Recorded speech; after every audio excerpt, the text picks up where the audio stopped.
Padre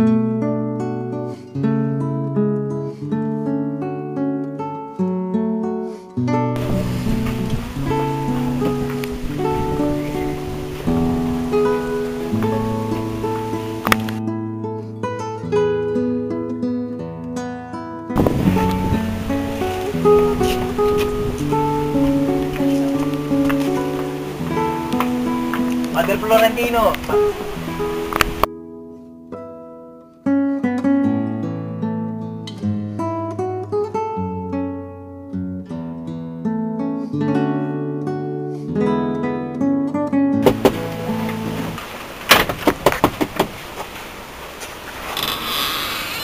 Padre Florentino, Padre Florentino. O bakit ganyan ang itsura mo, Don Tiburcio? Tingnan niyo po ang telegramang ito.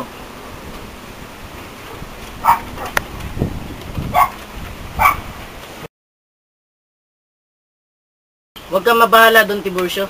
Dahil hindi ikaw ang tinutukoy ng Kastilang nagkukubli ay hindi ikaw, kundi si Don Simon.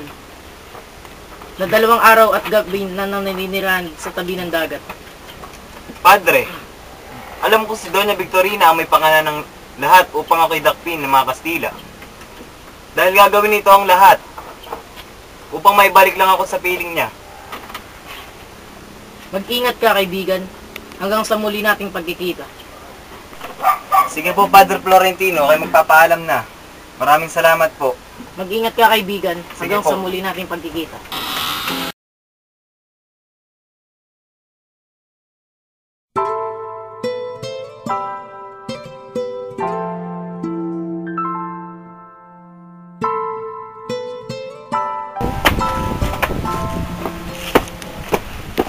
Tapo! Tapo! Sino naman kaya?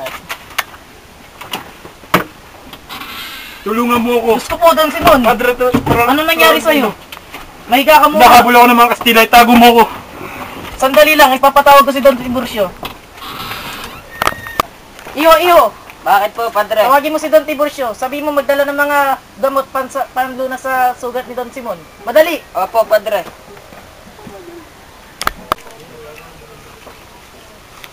Don Tiburcio. O bakit? Pinapatawag po kayo ni Padre Florentino.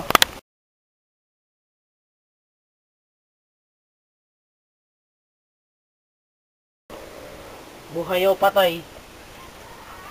Buhay o patay. Buhay na pinatay, buhay na. Buhay o patay. Buhay o patay. Buhay o patay ang nakasaad sa telegrama.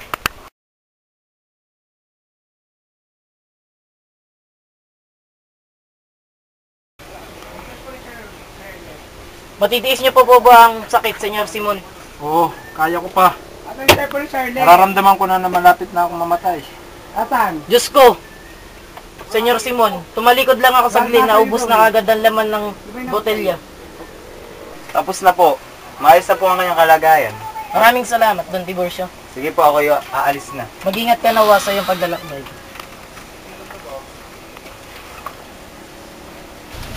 Diyos ko po, ba't kailangan mangyari to? Uminahon kay Padre. Huwag natin sayangin ang segundo. May 5 akong sasabihin sa inyo. Ano po yan, Senyor? Totoo po ba, Padre? Na may Diyos na gumagabis sa kapalaran natin. Patatawarin ka ng Panginoon, Simon. Sana nga po, Padre. Alam kong nagkamali ako. Isa lang naman ang minibiti ko. Ang makamit ang katarungan na lahat. Gabayan ka nawa ng Panginoon sa iyong paglisan dito sa ating mundo. Salamat po. Senyor Simon! Senyor Simon! Senyor Simon! Ilang sandali pa ay di na matanaw ng kura ang dalampasigan. Naramdaman ni Padre Florentino ang bulong ng mga kaluluwa sa kagubatan at simoy ng hangin tila umiihip sa kanyang katauhan.